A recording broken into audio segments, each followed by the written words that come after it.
Bonsoir Céric, bienvenue. Bonsoir Pierre, bonsoir à tous. Alors je vois qu'on va se préparer, c'est un petit peu comme un match, et pour moi c'est un peu de l'humour aussi, parce que c'est toujours un plaisir de revenir sur ce que l'économiste avait prédit. On va voir si on peut vous faire un bon bulletin avec nos téléspectateurs, et en plus ils pourront vous poser des questions dans la dernière partie, donc on va pouvoir vraiment un peu s'amuser là-dessus. Vous avez fait une série de prédictions en 2021, pour 2021. Et dans ces rétrospectives, moi j'aimerais bien les reparcourir avec vous. Il y avait 9 points. Alors on reprend peut-être le premier. L'économie mondiale est en plein essor. C'était votre prédiction. Quel est le point? Ça s'est réalisé, pas réalisé? Est-ce qu'il y a eu vraiment un essor de l'économie mondiale? Oui. Alors tout d'abord, merci beaucoup pour la référence à la boule de cristal. Donc on va dire qu'en général, en 2021, elle nous a plutôt été favorable, avec d'abord une économie mondiale qui, suite à une année 2020, on va dire désastreuse, et grâce aux mesures très accommodantes des gouvernements et des banques centrales, ont permis d'avoir une forte reprise de la demande et une économie mondiale qui finalement, sur 2021, aura cru à peu près un taux de 5,8-5,9%, qui est supérieur à ce qu'on avait anticipé même nous-mêmes en début d'année, avec 5,3% qu'on espérait en début d'année dernière. Alors la deuxième, peut-être c'est un peu, donc premier point vous l'avez mis, le goal est mis on va dire. La deuxième est peut-être un peu plus challenging. Vous aviez dit l'inflation augmente mais atteint un pic en fin d'année, pour un fin d'année 2021. Est-ce que c'est ça ou pas pour l'inflation? Pas encore. C'est vrai qu'on avait repris un peu un thème qui était commun sur les marchés d'inflation transitoire.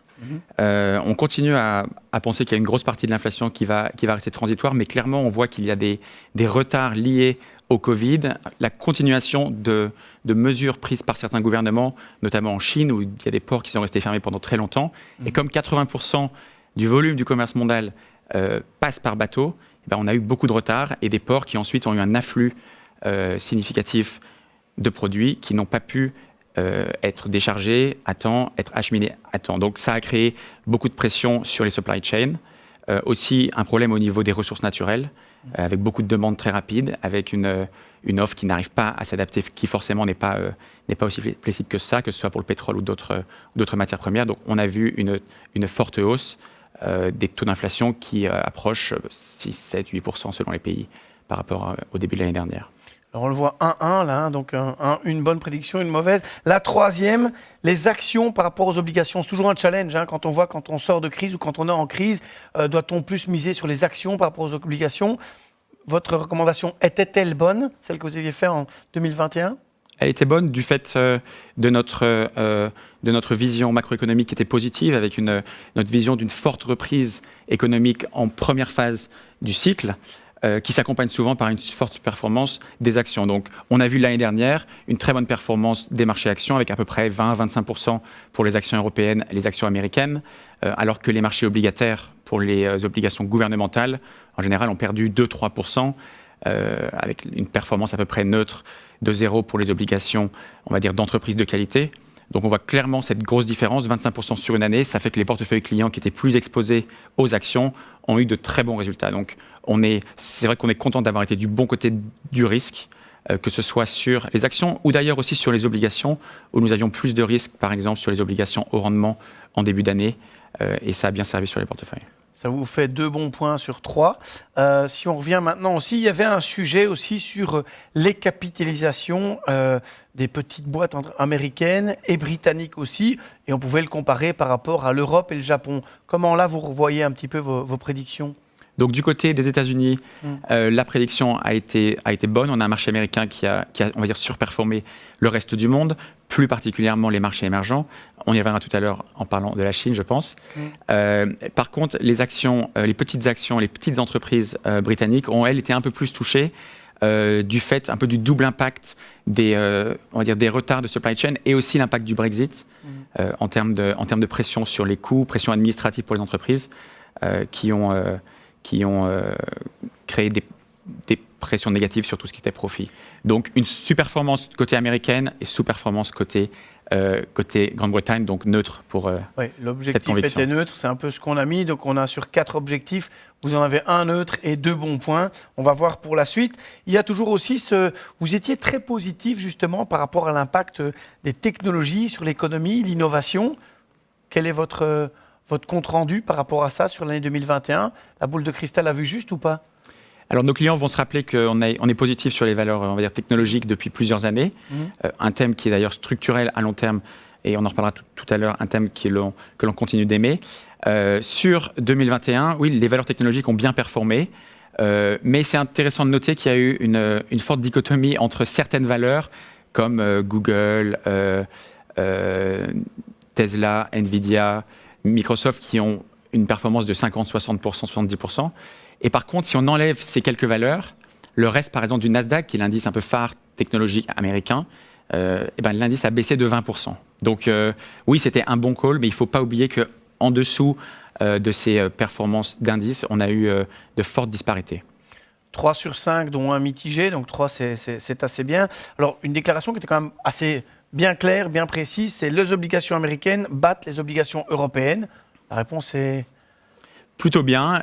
Donc bon bulletin. Bon bulletin. La théorie était qu'avec avec des rendements positifs aux États-Unis et l'Europe qui continue à avoir des rendements négatifs au niveau des obligations d'État, on pensait que c'était toujours une bonne place d'être plutôt sur les obligations du gouvernement américain.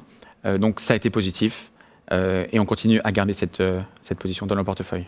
C'est pas mal, hein, 4 bons points sur 6, non, plus un mitigé. Pas mal pour Là, le vous moment. avez une faute jusqu'à présent.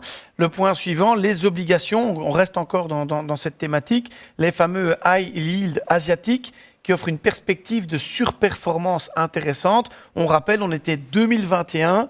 Quel est votre bilan par rapport à ce point? Donc là, c'est un peu notre point rouge, avec une position sur les obligations à haut rendement asiatiques qu'on avait ouvert au mois de mars, qu'on a augmenté au mois d'août, et avec ce qu'on sait sur la Chine, plus de régulation, notamment sur le marché immobilier pour limiter les excès, qui sont d'ailleurs des tendances qui pour nous sont positives à long terme, mais à court terme, clairement, il y a des tensions au niveau de certaines entreprises. On a eu le fameux défaut de Evergrande, qui était un des plus gros développeurs en Chine, donc avec des inquiétudes du marché, étant donné la situation de dette du pays en termes immobiliers. Donc ça, on va dire un point rouge sur notre scorecard. Mais on reviendra sur notre avis, on garde cette position et on continue à avoir de la conviction sur le court moyen terme. Ce ne sont que 2 points rouges pour l'instant sur 4 bons points et un mitigé.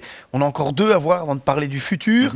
Le point 8, les prix du pétrole se redressent. Ça a été le cas? Ça a été le cas. Donc c'est aussi lié à notre vue de forte reprise économique. Et là, comme je disais tout à l'heure, on a clairement un décalage entre une forte demande et une offre qui a du mal à réagir rapidement, ce qui a créé forcément une pression à la hausse sur les prix du pétrole. On le voit même depuis quelques jours, on en revient à $90, donc même des niveaux qui sont bien supérieurs à ce qu'on avait anticipé l'année dernière. Dernière perspective, recommandation que vous avez fait à l'époque. On le voit dans la crise, il y a toujours un aller-retour par rapport à l'immobilier, les usages de l'immobilier, des bureaux notamment. Les valeurs immobilières se remettent du creux de la vague. C'était votre propos. Si vous deviez vous accorder un bulletin à ce niveau-là? Oui. Après, de façon sélective, comme on le sait, avec le Covid, en gros, a un peu changé ou accéléré des dynamiques qui étaient en place depuis plusieurs années. Le travail à la maison s'est accéléré, donc forcément des dynamiques qui changent pour les marchés, tout ce qui est marché de bureaux, l'accélération du digital pour tout ce qui est plateforme, donc là tout ce qui est logistique, tout ce qui est plateformes logistiques va en bénéficier. Par contre, tout ce qui est magasin dans les centres-villes, etc., ça va devenir un petit peu plus compliqué. Donc malgré ça, on a quand même eu une forte reprise en 2021 d'à peu près tous les actifs, étant donné que la plupart avaient énormément chuté en 2020. Ok, parfait. Si je fais votre bulletin, Cyril, on arrive à 72% 7 sur 10. Réussi. Donc on peut dire qu'on va bien lire et écouter avec attention ce dont vous allez nous parler maintenant dans la prochaine partie. On parlera notamment des opportunités, des dangers et aussi de ce que vous conseillez par rapport à la gestion de portefeuille. On pourra un petit peu voir l'année prochaine, on vous remettra un bulletin. Donc attention à ce que vous allez nous dire là-bas. Mais d'abord, pour refaire interagir avec notre équipe et surtout avec les clients investisseurs qui nous regardent, on va peut-être faire un deuxième sondage. Je vous rappelle, la question va apparaître sur la partie droite de votre écran. Quel sera, selon vous, le plus grand défi pour les marchés financiers en 2022 ? Quel sera, selon vous, le plus grand défi ? Et là, on a plusieurs options. Covid, inflation, secteur immobilier en Chine, ralentissement de la croissance économique ou bien encore erreur de politique monétaire de par la Banque centrale évidemment. Donc là, on regarde un petit peu quel est l'avis de vous, téléspectateurs. Dites-nous bien, donc la question, quel sera selon vous le plus grand défi pour 2022 ? On attend quelques instants. Je suppose que vous avez déjà un peu votre idée, hein, Cyril. Alors on voit, vous voyez, on voit vraiment en live. Hein, on voit effectivement les réponses qui bougent. On s'y attendait. Donc Covid, finalement, on se dit, c'est bien, c'est une lueur d'espoir. On dit parfois que c'est avant l'aube que la nuit est la plus noire. La première réponse, moi, ça me donne de l'espoir. 3% pensent que ce sera ça qui va être le plus grand défi Covid. On voit l'inflation, ça c'est clair, vous l'avez expliqué aussi tout à l'heure. Secteur immobilier, 6%. Et enfin, ralentissement de la croissance économique dans les pays développés, 10%, c'est quand même assez important. Je vous propose qu'on critique peut-être ça après, mais on se retrouve dans quelques instants pour parler maintenant du futur et des challenges. Tout à fait.